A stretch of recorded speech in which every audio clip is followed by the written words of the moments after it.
ये सबसे महाप्रबल रोग है मनुष्य का, लोकेशला, लोक की तृष्णा।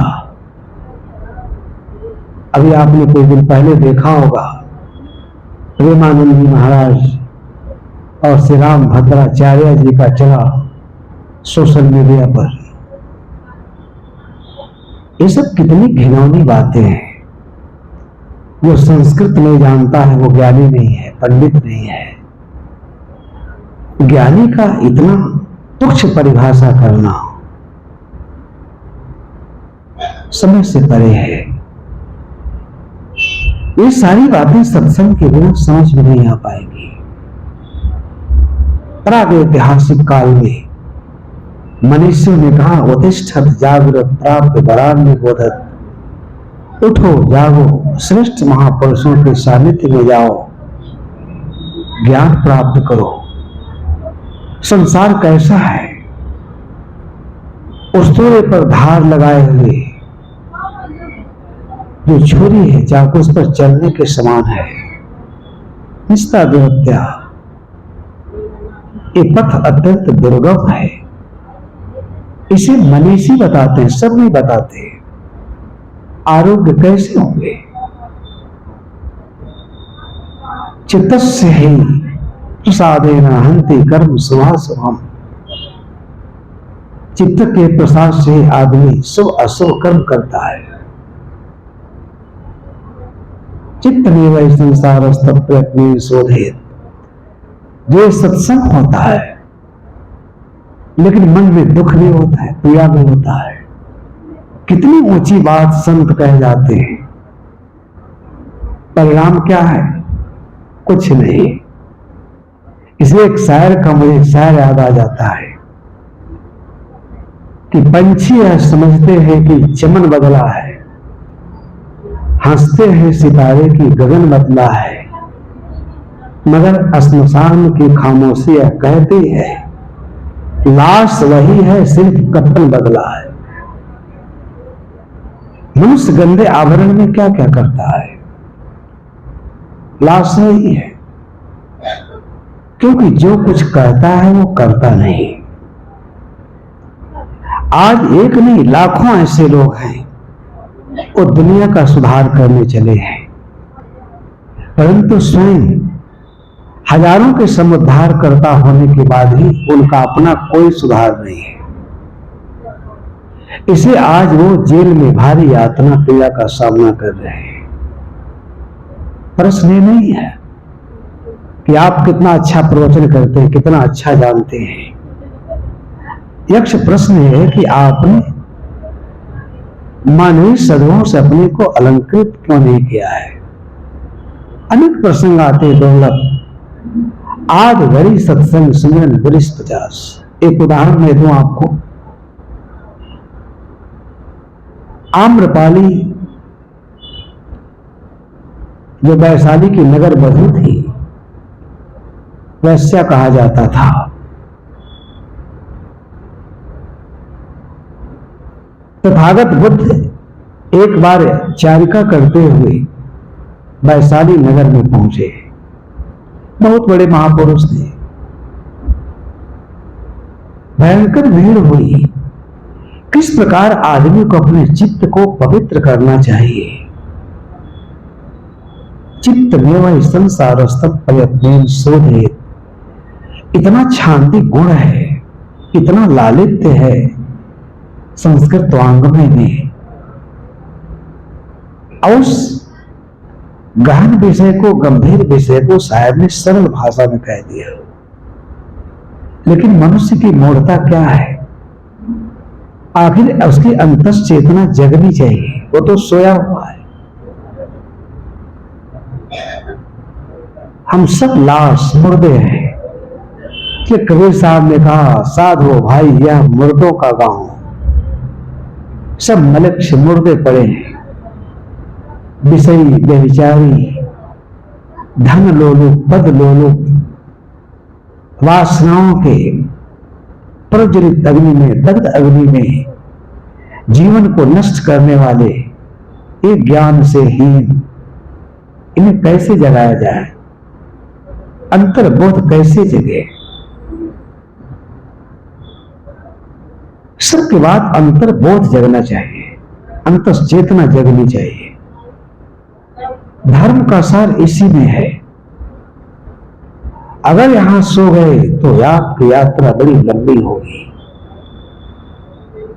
ये जीवन पूरे लाभ के लिए है।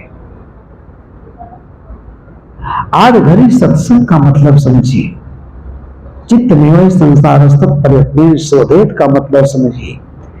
चित्त से ही आवागमन है, जन्म मरण है, दुख द्वंद है।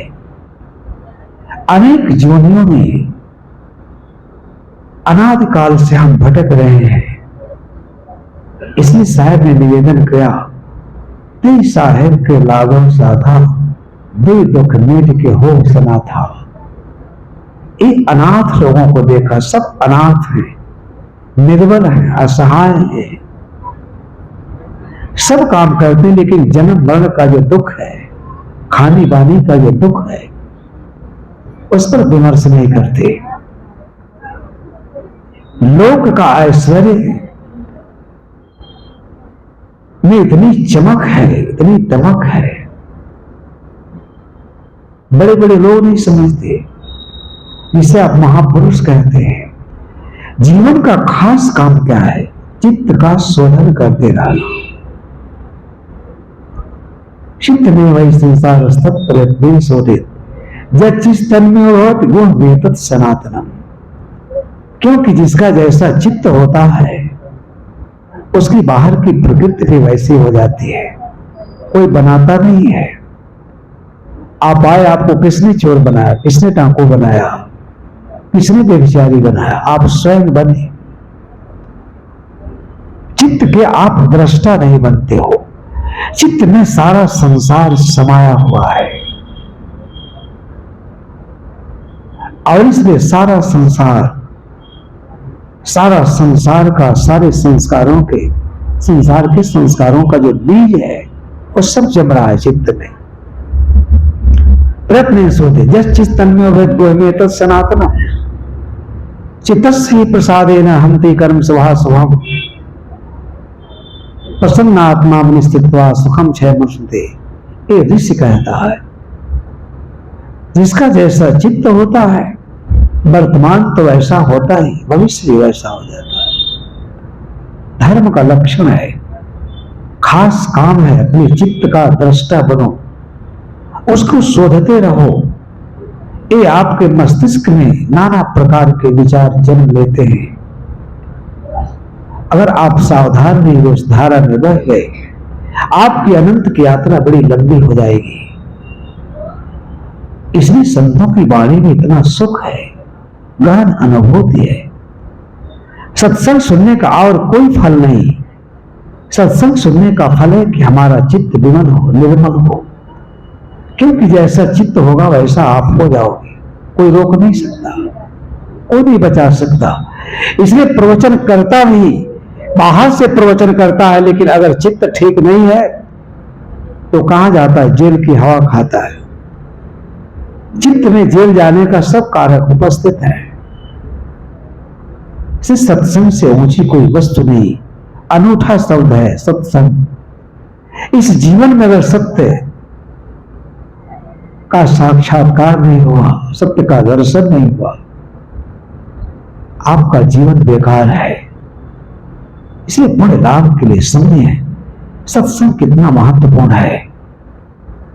प्रसन्न आत्मा मन स्थित्वा सुखम क्षय मनुष्यते। इसलिए इस प्रकार जो विचारवान है, विवेकवान है, विचार करते करते अपने अंतरात्मा में स्थित होकर अक्षय और आत्यांतिक सुख की प्राप्ति करते, वो मोक्ष की अवस्था है, निर्वाण की अवस्था है। इस साधन, इसलिए कबीर साहब तो सीधे साधे भाषा में कहते, आठ घड़ी सत्संग सुमिरन बरिस 50, एक घड़ी बरखा वर्षे रहट 12 मास। जेठ की दोपहरी के बाद कहीं 1 घंटा बरसात होती है, सारी पृथ्वी हरी भरी हो जाती है। कितना मार्मिक दृष्टिकोण है। अब पूरे जेठ में अगर आप राहत से सिंचाई करो तो मेरा ख्याल है कि 2-4 बीघा भी नहीं सींच सकते हो। इसी प्रकार से इन कामादि इच्छाचार आदि विचारों में जलते हुए प्राणी को जब सत्संग रूपी शीतल जल मिलता है तो शांत हो जाता है, प्रशांत है, विमल। ये दिव्य और अलौकिक ज्ञान है, ये तपस्या से भी नहीं मिल सकता। श्री साहब कर आध घड़ी सत्संग सुमिरन बरिस 50 वर्ष माला फेरो, तुम्हारे हृदय की ग्रंथियां नहीं मिट सकती। हृदय में जो जन्मांतरों की ग्रंथि पड़ी है, उन ग्रंथियों को सुलझाने का सबसे सुंदर उपाय तरीका सत्संग है। ये मानव जीवन में जो इससे सुख मिलता है वही परम सुख है, वही दिव्य सुख है। धन दौलत प्राणी पदार्थों का सब नश्वर है, सब क्षणिक है, और इसलिए उस सुख में दुख छिपा रहता है, भयंकर दुख छिपा रहता है। आदमी को ज्ञान होना चाहिए। उदाहरण से मैं समझाऊं, तथागत बुद्ध वैशाली में ठहरे हुए थे और वहां बड़े बड़े राजा महाराजा भूपति अधिपति रथयान लेकर पहुंचे भोजन को निमंत्रण करने के लिए कि हमारे यहां का भोजन स्वीकार हो जाए, क्योंकि बुद्ध को भोजन कराना बहुत बड़ी उपलब्धि थी जीवन में। तो जो नगर वधू थी, वैशाली की नगर वधू आम्रपाली वैश्या थी, बहुत धन कमाया था। आध घड़ी सत्संग में कितने उत्तम फल की प्राप्ति होती है, इस उदाहरण से आप सहज समझ सकते हैं। तो नगरपाली के मन में, आम्रपाली के मन में भाव जगा कि कौन दिव्य महापुरुष है, आखिर में है कौन? सारे बड़े बड़े राजा महाराजा भूपति अधिपति जिसके चरणों में जाके अभिवादन करते हैं,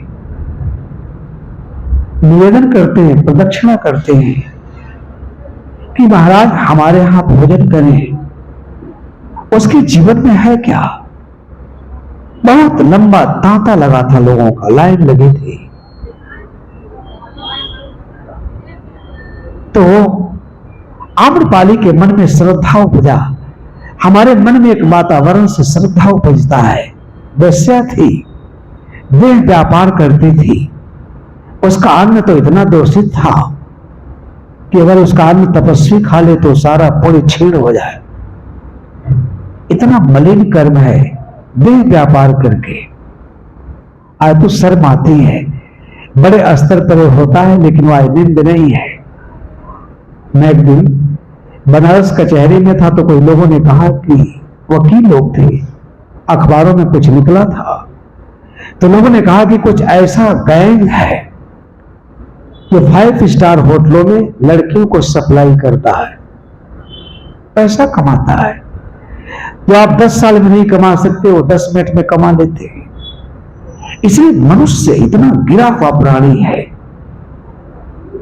इसके प्रकृति का परिष्कार अत्यंत कठिन है, महाकठिन है, दुष्कर है। धन से प्रकृति का परिष्कार नहीं होगा। धन पाकर, पद पाकर के आदमी अंधा हो जाता है, भयंकर भूल करता है। आम्रपाली के मन में श्रद्धा उपजी, पापी थी, व्यभिचारिणी थी। आखिरी लोग जा कहां रहे हैं, किसके पास जा रहे हैं? लोगों ने बताया युग पुरुष तथागत का पावन दर्शन करने जा रहे हैं, तपस्वी है, उसके दर्शन मात्र से, जैसे गोस्वामी जी ने लिखा ना, सरदा तप निशिष्य अपहरे संत बरस जिन पातक टरे। ये बात 100% प्रमाणिक है, लोग समझते नहीं। विश्वनाथ मंदिर में जाने से कोई पाप नहीं कर सकता, इसलिए कबीर साहब ने उद्घोषणा की, पंडित बात बदेसो झूठा। कोई कह सकता है ऐसी बात? राम के कहे जगत गत पावे, खान कहे मुख मीठा। ऐसा आदित्य महापुरुष, विलक्षण महापुरुष, सत्य का संदेश सुनाने वाला सृष्टि के इतिहास में नहीं दिखाई देता। साफ शब्दों में कह देता, राम राम कहने से पाप नहीं कर सकता, मंदिर जाने से पाप नहीं कर सकता, लेकिन अगर सत्संग सुना जाए तो मन की मलिनता दूर हो सकती है। गंदगी के ढेर में बैठा व्यक्ति भी के अंदर भी पवित्रता की भूख जगती है, मैं भी पवित्र हो जाऊं। आज लाखों लोग मांस खाते हैं। मैं दिनकर जी की एक पुस्तक पढ़ रहा था, उदाहरण दिया दिनकर जी ने, बहुत मार्मिक बात लिखा कि हमारे यहां गाय के मांस खाने का चलन था। आम आदमी गाय का मांस खाता था, सब मांस तो खाता था। जिस देश में आज ये प्रश्न उठ रहा है कि गाय क्या है, राष्ट्रीय पशु है, लेकिन इसी देश में वही लोग, उन्हीं के पूर्वज गाय भी मार के खाते थे। बुद्ध की परंपरा आई, महावीर की जब अहिंसा की परंपरा विकसित हुई इस देश में, तो जो बौद्ध साधक थे, साधिका थे, उनके आस पड़ोस रहने वाले जब इन लोगों ने सम्मिलित स्वर से निंदा शुरू किया कि मांस भक्षण करना मनुष्य का लक्षण नहीं है, तो लोग धीरे धीरे गाय का मांस खाना छोड़ दिया। कई लोग सवाल उठा सकते हैं, इसे आप हिंदू कहते हैं, इसी परंपरा के लोग थे हजारों वर्ष। अहिंसा की परंपरा विकसित हुई बुद्ध और महावीर से। वैदिक काल के ऋषि तो इसके समर्थक हैं, पोषक हैं, स्वयं यज्ञ कराते हैं, स्वयं यज्ञ में मारे हुए पशुओं का मांस खाते हैं। ये वैदिक शास्त्र वांग में पढ़ने से, इसलिए ब्राह्मण धर्म उनके खिलाफ हो गया। मैं इस विषय में नहीं जाना चाहूंगा, मैं केवल ये बताना चाहूंगा कि अहिंसा का जो विकास हुआ, अहिंसा धर्म का, ये बुद्ध महावीर की परंपरा ने इसका विकास किया। इसीलिए इसके लोग खाते थे। गोमेध यज्ञ होता था, महाहिंसा, महानरक काम। इसलिए सत्संग को आप हल्के में मत लेना। साहब ने कहा, जितना क्षण मनुष्य सत्संग सुनता है, जीवन का वही पल सार्थक, वही साधना है। उसके मन में श्रद्धा जगी कि इतने लोग जा रहे हैं, क्या बात है। संत में एक श्वास होता है, महक होता है।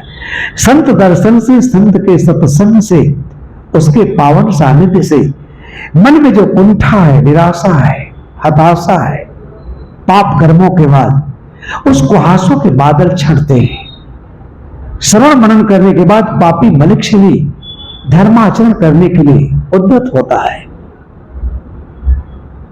उसके मन में पापी तो थी कि सारे लोग जा रहे हैं, क्या बात है, कहां जा रहे हैं।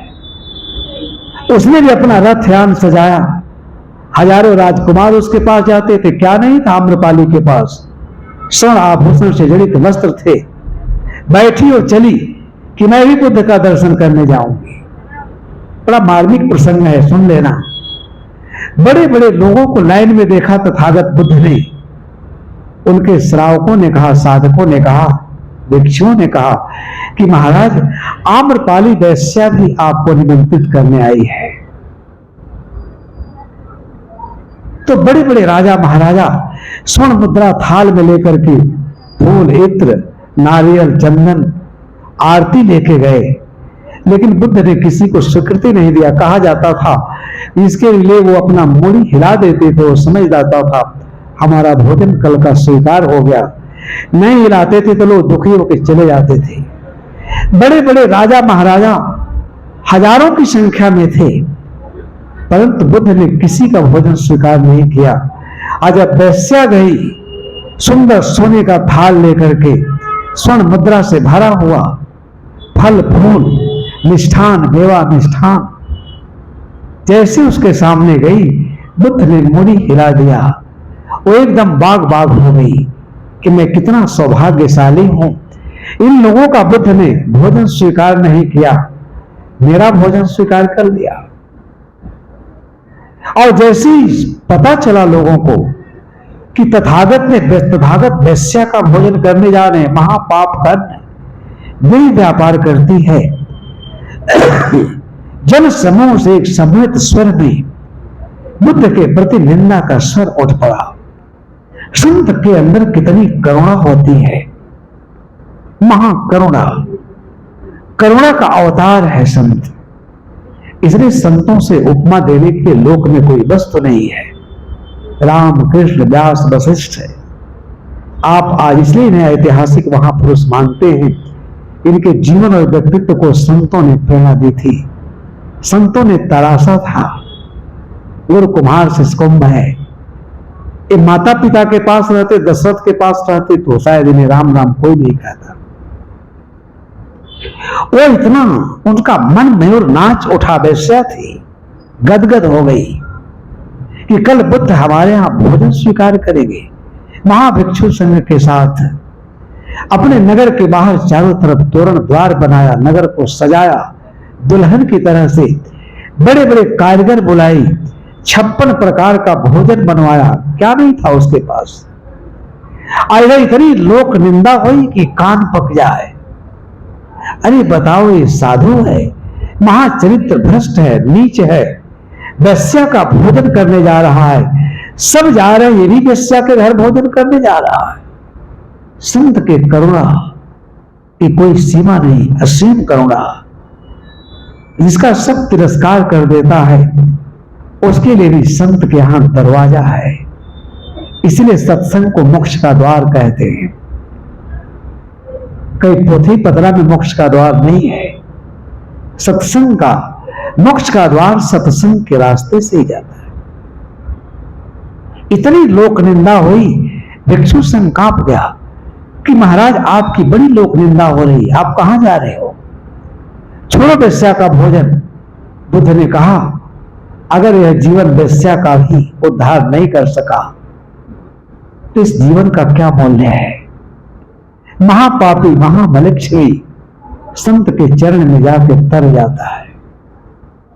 कोई राम नहीं तार सकता, कोई दिव्य अलौकिक अवतार नहीं तार सकता। लेकिन जिन लोगों ने संतों के चरण में संपूर्ण समर्पण किया, समादृत भाव व्यक्त किया, उस सब का उद्धार हो गया। इतिहास में इसके सारे उदाहरण पड़े हुए हैं। इसलिए जब कबीर साहब कहते हैं, पंडित बात बरोसो झूठा, इस देश में आग लग जाती है। तथागत सबके निंदा को दरकिनार करके एक संत कैसा होना चाहिए? बुद्ध ने कहा, जिस प्रकार युद्ध में हाथी बाणों का बौछार सहन करती है, ऐसे संत को लोक निंदा का जो कटु वचन है, उस कट वचनों के बौछार को सहन कर लेना चाहिए। सहन में ही तो अमृत है, अमृत और कहां है? सब कुछ सहन कर जाओ, जीवन में अमृत बन जाता है। मन कल भी कहा था, प्रतिक्रिया व्यक्त करोगे तो उलझ जाओगे, यहां उलझने की आवश्यकता नहीं है। तथागत चले गए, लोक निंदा की परवाह नहीं की, जाते हैं वहां भोजन करते हैं। भोजन करने के बाद बड़ी उत्सव का वातावरण है।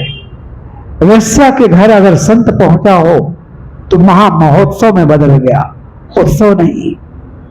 सारा समाज नाच उठा। कैसी करुणा है!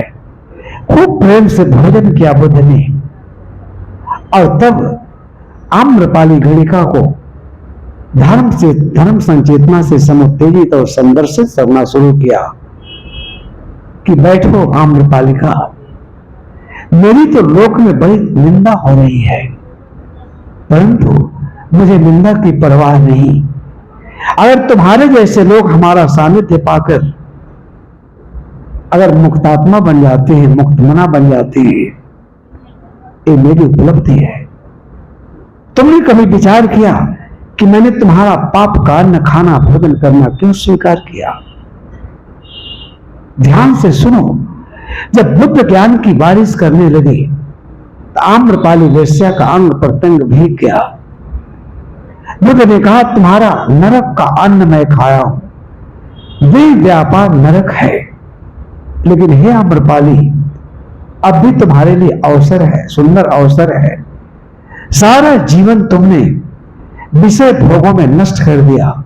सुंदर सुंदर बड़े बड़े महापुरुषों को, राजकुमारों को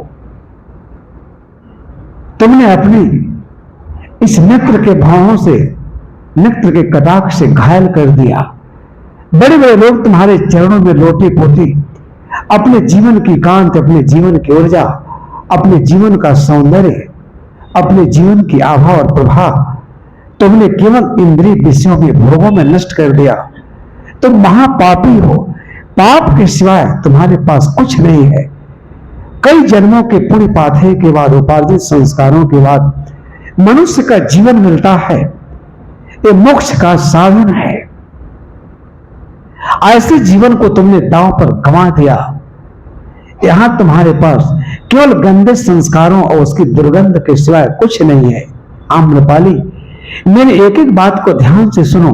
चाहे तुम जितना सोने का वस्त्र पहनती हो, आभूषण पहनती हो, परंतु उसके अंदर तो नरक छिपा है। दुर्गंध के सिवा और है क्या? मेरा तुमसे निवेदन है, तुम धर्म के शरण में जाओ। आज तक तुमने जो कुछ किया, अपने अतीत को निहारो, चौंक जाओगी। तुम्हारे अतीत में गंदगी के ढेर के सिवा और कुछ नहीं है। आम्रपाली, तुम्हारे शरीर पर झुर्रियां पड़ जाएंगी, कांति मुरझा जाएगी। जो पुरुष लौटते थे, सारा शरीर वासनाओं के रोग से पीड़ित हो जाएगा, फफोले पड़ जाएंगे, शरण होगी इस देह में, दुर्गंध आएगी। तुम्हारे पास जो तुम्हें भोगने के लिए तरसते थे, तुम्हारे ऊपर थूकने को तैयार नहीं होंगे। कहां चली गई वेश्या? कहां तुमने अपने ऐसे अद्भुत जीवन को नष्ट किया, रत्न तुल्य जीवन को नष्ट किया? अपने जीवन को निहारो। जब बुद्ध कह रहे थे तो उसकी आंखों से अश्रु धारा बह रही थी, और उस अश्रु धारा में वो निष्कलुष हो रही थी। उसके अंदर के सारे कलमश धुल रहे थे, उसके अंतस्तेजना जग रही थी। बुद्ध ने कहा, क्या है ऐसे अद्भुत जीवन को जिसके लिए आदमी मानवेतर खानियों के प्राणी तरसते हैं? तुम मोक्ष के दरवाजे से तुम नरक में जा रही हो। आम्रपाली, अनंत जन्म और अनंत युग बीत जाएंगे ऐसा सुंदर देह पाने में। क्या क्या तुमने? अब भी अपने धर्म के शरण में जाओ, उठो। जब बुद्ध कह रहे थे तो रो रही थी। कहे, तुम्हारे पास क्या है? उठो, जगो।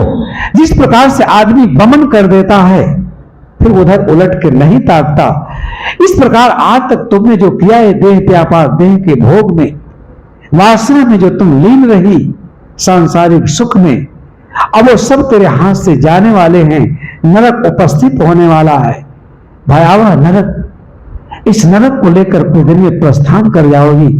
बचा हुआ जो मूल्यवान जीवन है, वो धरत में जाकर साधना करो। अभी भी अवसर है पुण्य लाभ कमाने के लिए।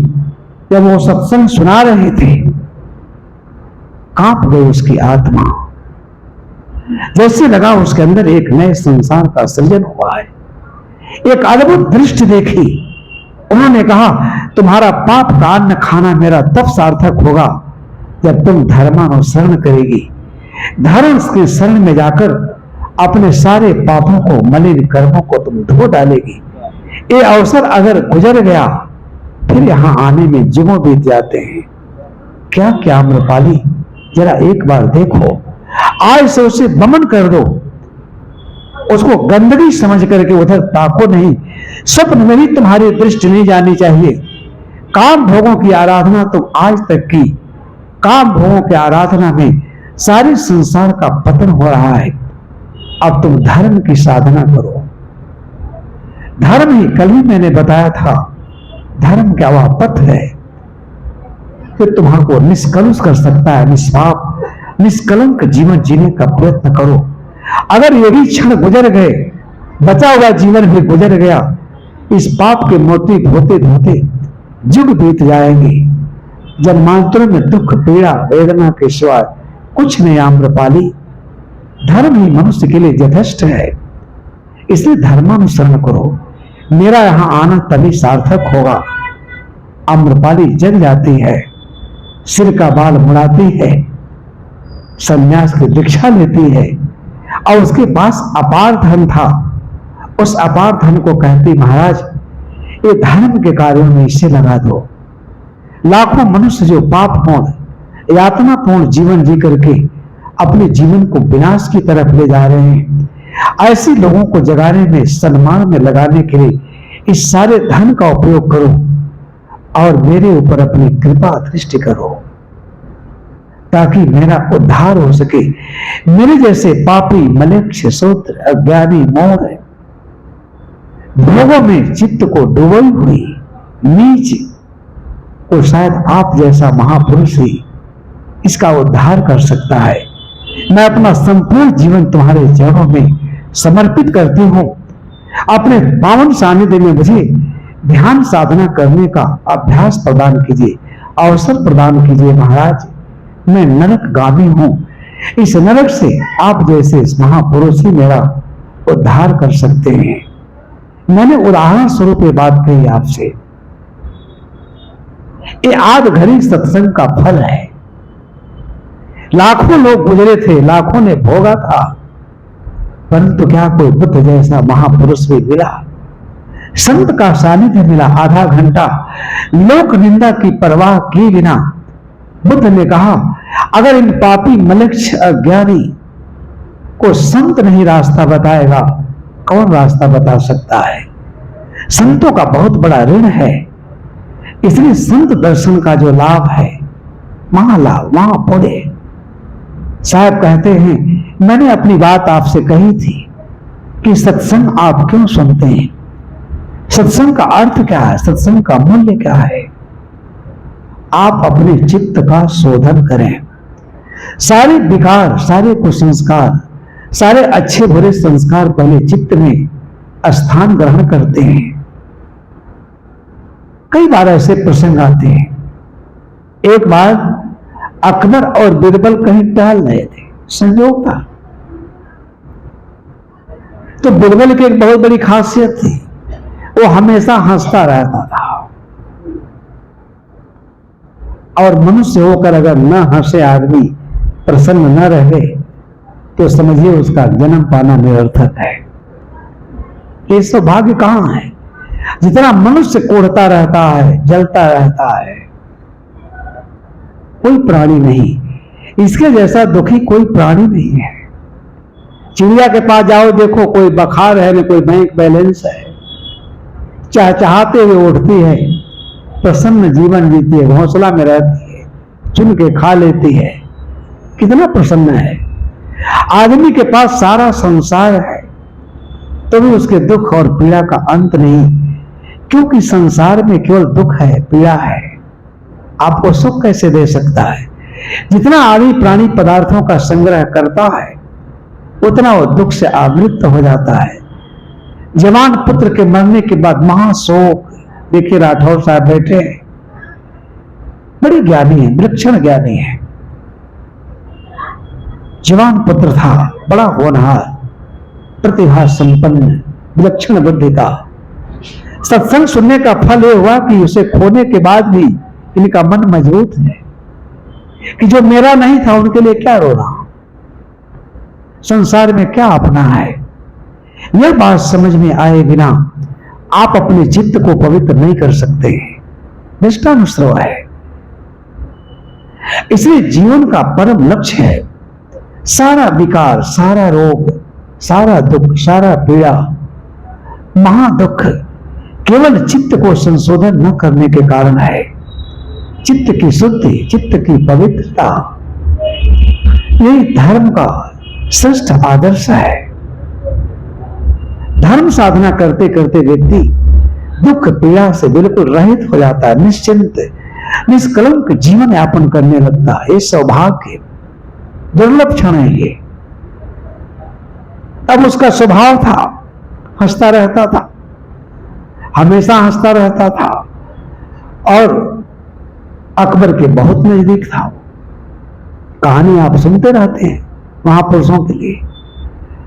तो एक दिन इतनी कुढ़न हुई बीरबल को देख करके, उसने कहा राजप्रसाद मेरे पास, धन मेरे पास, वैभव मेरे पास, मैं बादशाह। इतनी हंसी तो मुझे जीवन में कभी नहीं आती।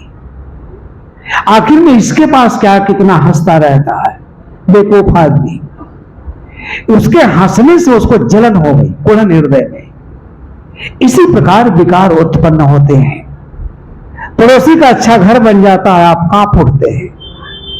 पड़ोसी का लड़का अच्छा नौकरी पा जाता है, मुझे एक प्रसंग है, सुनाऊं कि न सुनाऊं संकोच आता है। अमवा गांव के कई लोग बैठे हैं, साहब ने अपनी मीरा ज्ञानी साहब ने अपनी पीड़ा व्यक्त किया था।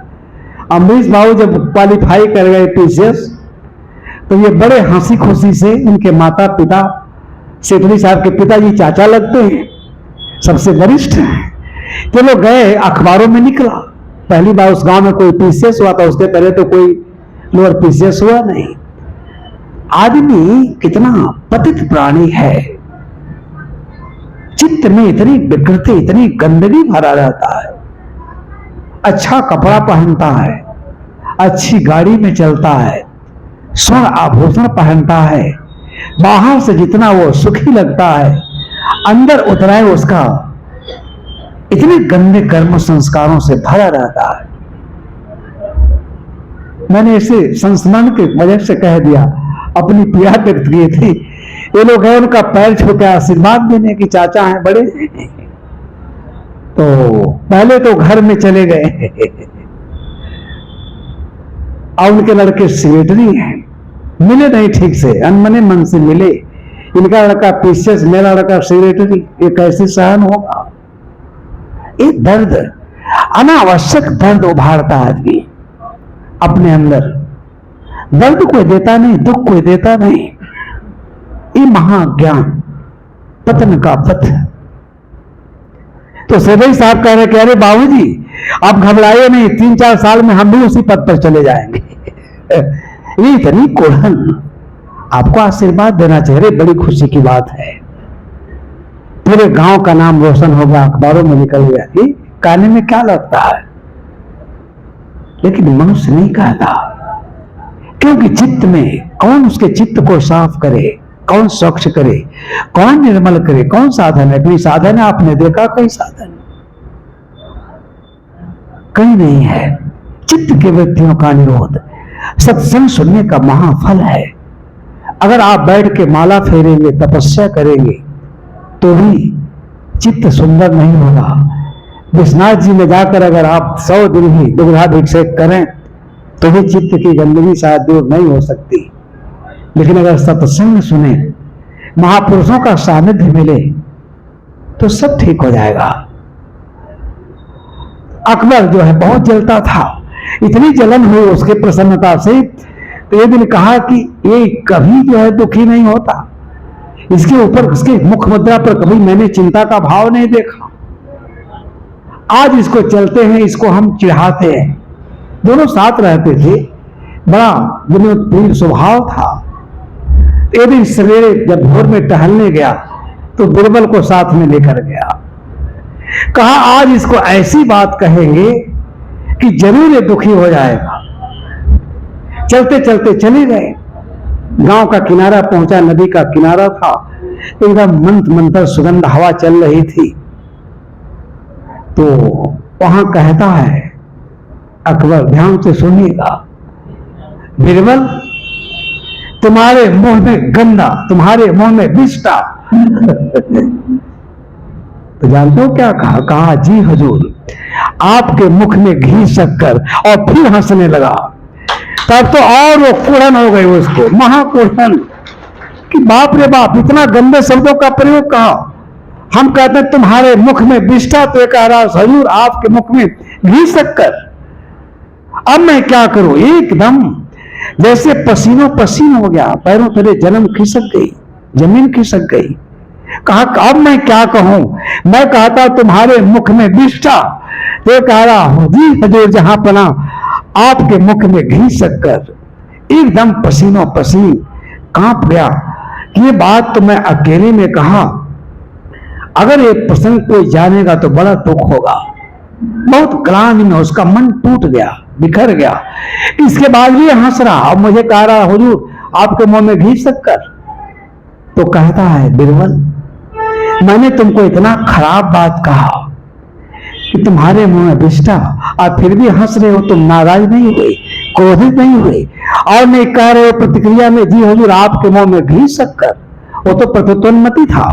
उसने कहा हुजूर आपके मुंह में विष्ठा था इसलिए आपके मुख से विष्ठा निकला, और मेरे मुंह में घी शक्कर था इसलिए मेरे मुंह में घी शक्कर निकला।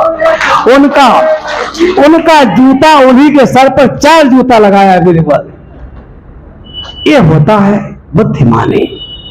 हम यही मात खा जाते, कोई गाली दे दिया सोचते इतना तेज गाली दो कि हट जाए। ये महान निकृष्टता का।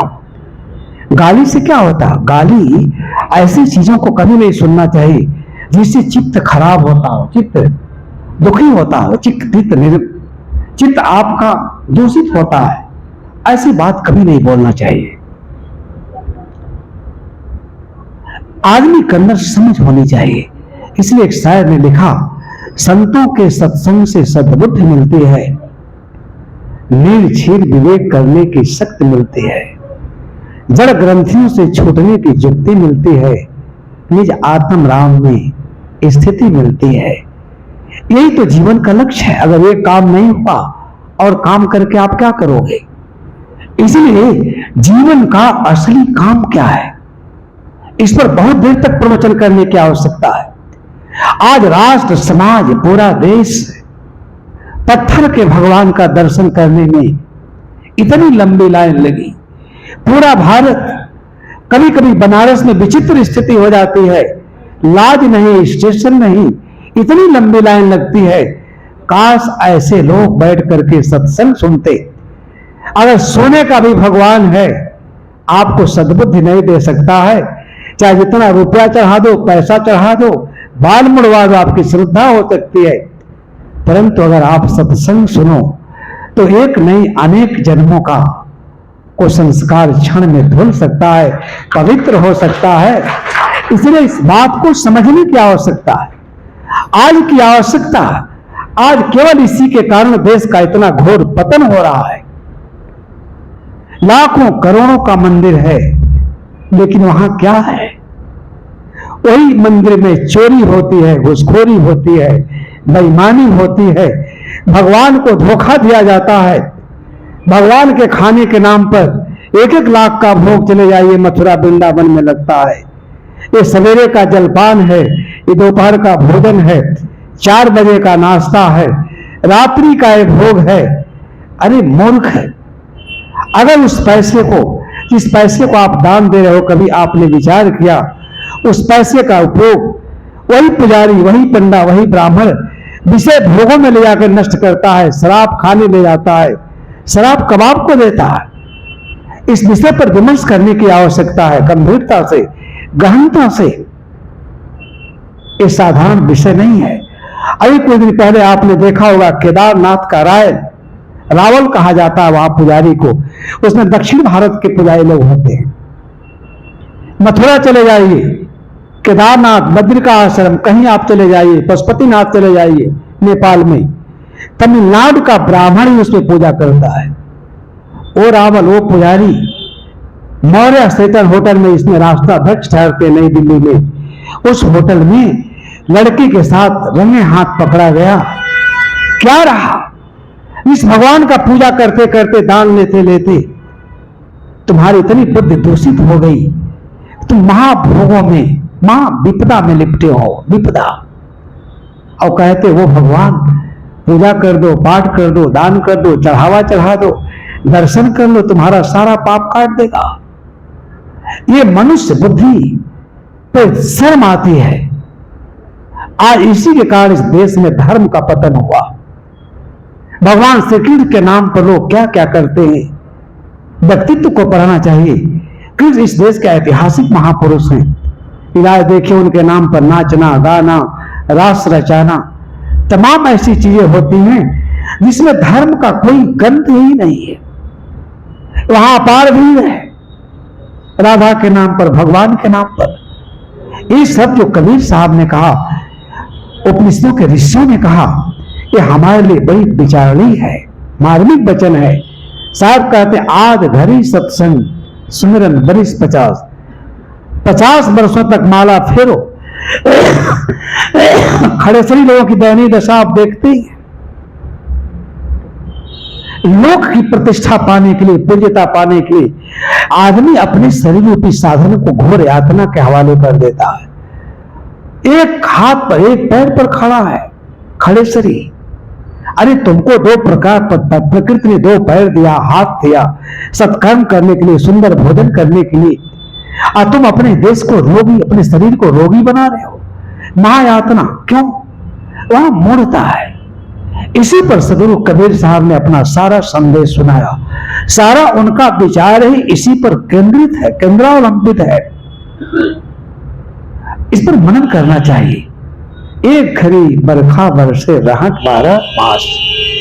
जिस प्रकार से एक घड़ी बरसात होता है, सारी पृथ्वी तृप्त हो जाती है, उसी प्रकार से अगर किसी सूक्ष्म विषय पर आधा घंटा अगर आप सत्संग सुन लें, तो मन में जो कुटेव है, चित्त में जो कुटेव भरा है, नारद का प्रसंग भी है, समय नहीं है कि मैं सुनाऊं, भोजन का भी समय हो गया। आध घड़ी सत्संग सनत कुमार ने उन्हें सुनाया था, उपनिषद में भरा हुआ। श्री कृष्ण को घोर आंग्रस ने सुनाया था, और उन्हें नई दृष्टि मिली, बुद्धि मिला, विवेक मिला।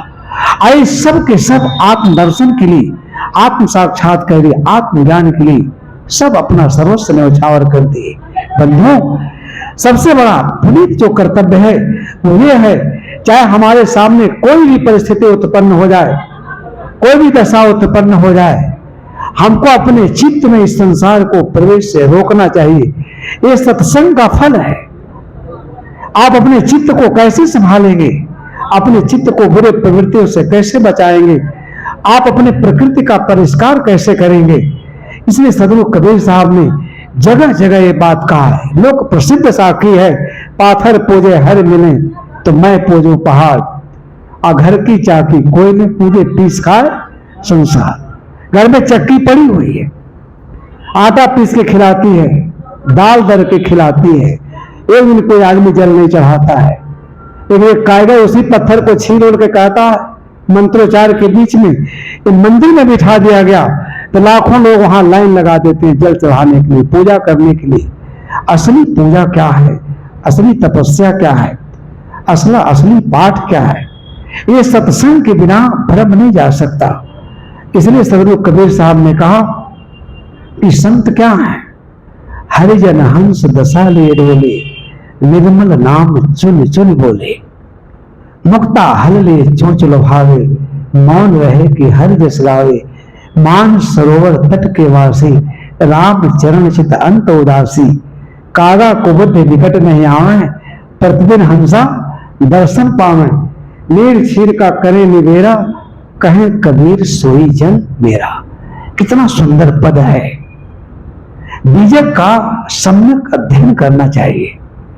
इसलिए आचार्य शंकर ने कहा कि मनुष्य के जीवन में मोक्ष रूपी जो वृक्ष का बीज क्या है, तो अपने आचरण में उतारा गया सम्यक ज्ञान। सम्यक ज्ञान से तात्पर्य है वास्तविक ज्ञान। हम वास्तविक ज्ञान का अनादर करते हैं, नकली ज्ञान के पीछे दौड़ते रहते हैं, और उससे होता क्या, हमारा महापतन। सारा समय हमारे हाथ से निकल जाता है, हम जग नहीं पाते हैं। इसलिए आप सभी लोग बड़े सौभाग्यशाली हैं। 2 दिन का सत्र आए, कोई दिन के बाद, कोई देर के बाद शाम वाला भी सत्र समाप्त हो जाएगा। मैंने आपसे विनम्र निवेदन किया, ये सब का फल क्या है। कोई मंदिर का भगवान आपको संदेश नहीं सुनाता, अब कहीं जादू टोना से सुना देता हो तो सुना देता हो। हम लोग बचपन में, ये गंडक नदी बहती हम लोग गांव के पास, तो उस नदी के उस पार एक मंदिर था। यहाँ चैत्र नवरात्र में बहुत पूजा होता था। तो वहां एक तीर्थराज दास नाम के साधु थे। तो हमारे गांव के प्रधान जी उनसे मिलने गए, बड़े अच्छे साधक थे, वैष्णव महात्मा। हम भी उनके साथ थे, चले गए संयोग से, हाल चाल होने लगा।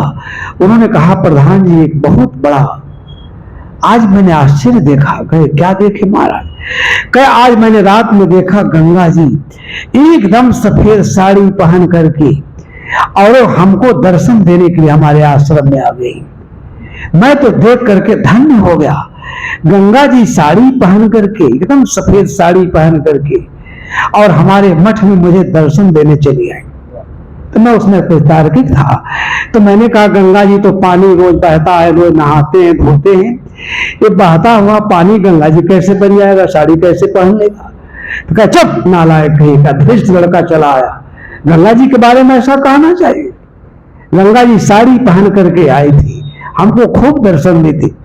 आदमी अपने मन को कैसे बहलाता है, ये मन का बहलाना है। ऐसे कह करके अपने को दिलासा दिलाता है, संतोष, महा झूठ, महा पागलपन। मानव बुद्धि का क्या है? ये हनन है, हत्या है, अपनी बुद्धि का हत्या करता है। इसलिए बंधुओं, सदगुरु कबीर साहब जो कह रहे हैं, हरिजन हंस दशा ले डोले। आप सबको अगर ज्ञान प्राप्त करना है, मोक्ष प्राप्त करना है, निर्वाण प्राप्त करना है, ऐसे संतों के सानिध्य में जाइए जो हरिजन दशा में है। हरिजन हंस दशा ले, अपने हंस दशा में कौन है? ऐसा संत ही मिलना दुर्लभ है। निर्मल नाम चुनी चुनी बोले, ऐसे हंस दशा में ठहरे हुए संत महात्मा के पास जाएंगे।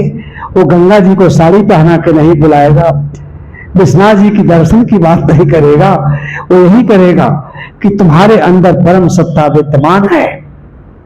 ये मन और इंद्रियों के जो संयोजन है, जिसे खटायतन कहा गया है।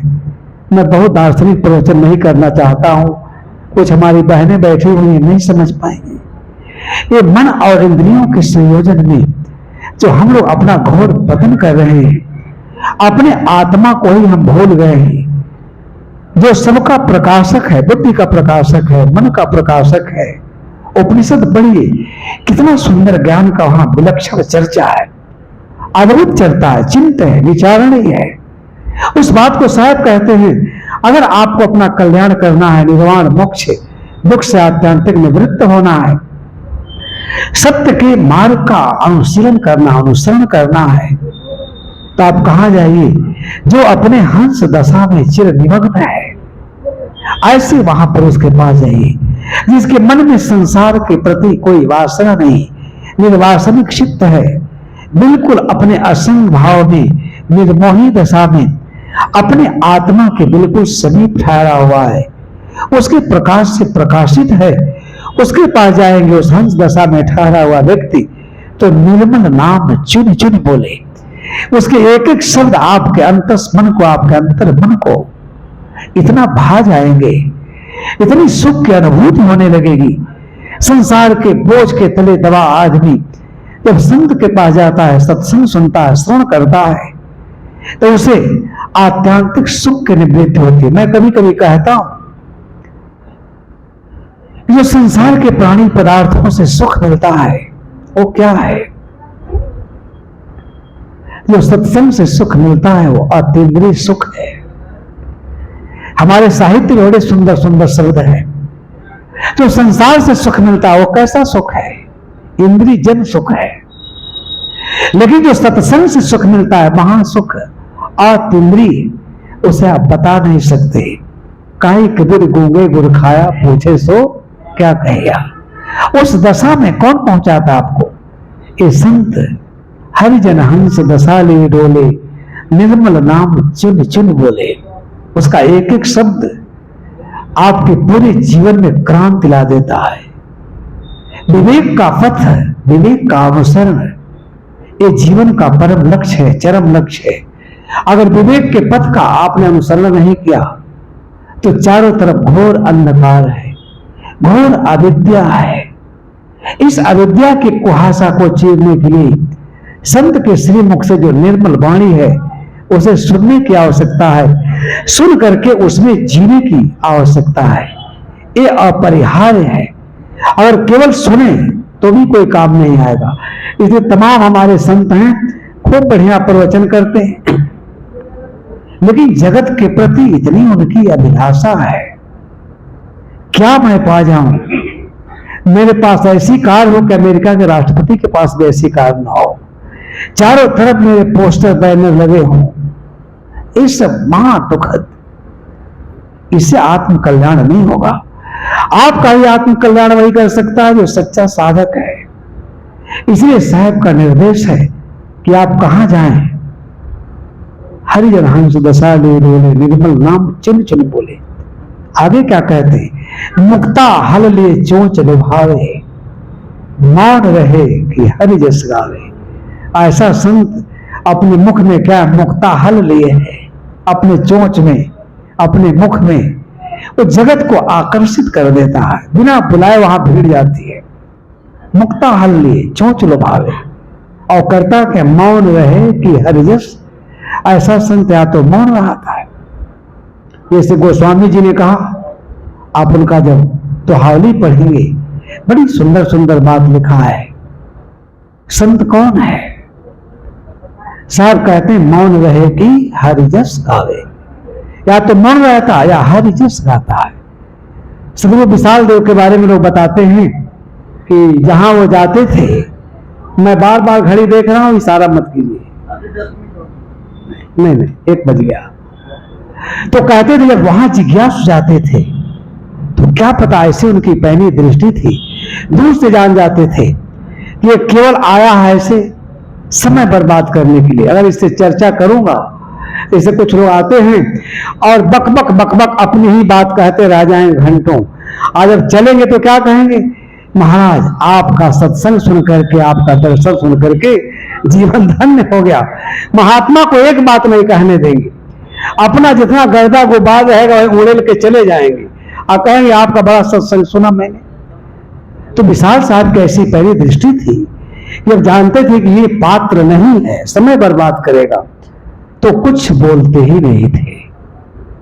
ये मैंने महापुरुषों के श्री मुख से सुना है। आज ऐसे जान जाते थे कि देखिए ये धामी से आए हैं,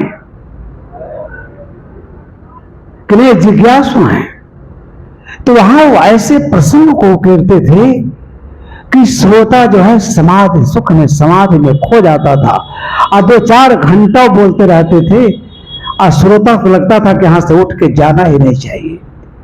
ऐसा संत है, मौन रहे कि हरि जस गावे। वो आत्म केंद्रित होता है, आत्म दर्शन की बात करता है, आत्मज्ञान की बात करता है, जिसमें जीवन के लिए विपुल सुख की राशि है, सांत्वना है, उसकी उदारता है। मौन रहे कि हरि जस गावे, मान सरोवर तट के बासी, राम चरण चित अंत उदासी। बड़ा गहरा भाव है।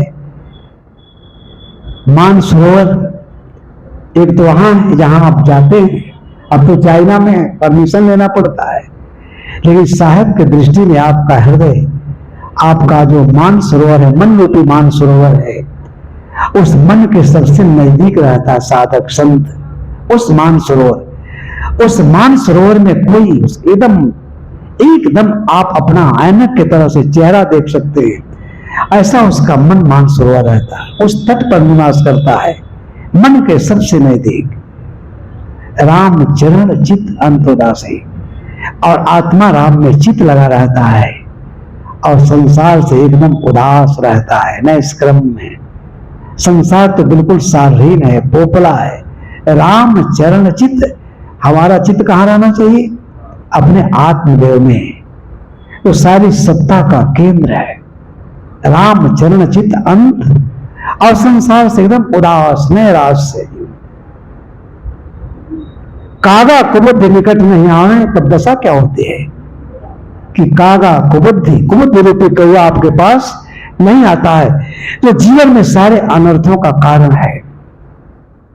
अब प्रतिदिन हंसा दर्शन, ऐसा समाधिलीन व्यक्ति नित्य अपने में तृप्त रहता है, और स्वयं में तृप्त हो जाना ही यही साधना का फल है। संसार के किसी वस्तु से आप तृप्त नहीं हो सकते, उसकी भूख और बढ़ जाएगी। जो आत्म तृप्त है, स्वरूप में लीन है, समाधि में लीन है, वो क्या है? मनुष्य नहीं, वही देवता है, वही भगवान है, वही संत है। प्रतिदिन हंसादर मान सरोवर तट के वासी, राम चरण चित अंत उदासी, कागा कुबुद्धि निकट नहीं आवे प्रतिदिन हंसा दर्शन पावे। निर्छिर का करे निवेरा, अब कहीं कबीर सोई जन। ये नहीं कबीर साहब ने कहा कि सारा संसार हमारा चेला है, इसलिए सब हमारे का नहीं, जो निर्क्षीर विवेकी है, जिसमें सत्य को सत्य कहने का साहस है, सत्य को स्वीकार करने का साहस है, सत्य में जीने का साहस है, सारे संसार को मरण धर्मा मरण से वियोग जनित समझ करके जिसका चित्त उससे विरत हो गया है, ऐसा निर्क्षीर विवेक करने वाला वही मेरा अनुगामी है, भक्त है, सेवक है, और उसी के लिए मेरा उपदेश है। मैंने आपसे बहुत निवेदन किया, देर तक आप लोग बड़ी धैर्य से मेरी बात को सुने, बहुत सहयोग दिया आप लोगों ने, इसके लिए आपके प्रति बहुत बहुत आभार, बहुत बहुत धन्यवाद। और संत गुरुजनों के चरणों में सादर सहाय बंदगी अपनी वाणी को ही विराम देता हूं। प्रेम से बोलिए श्री सद्गुरुदेव।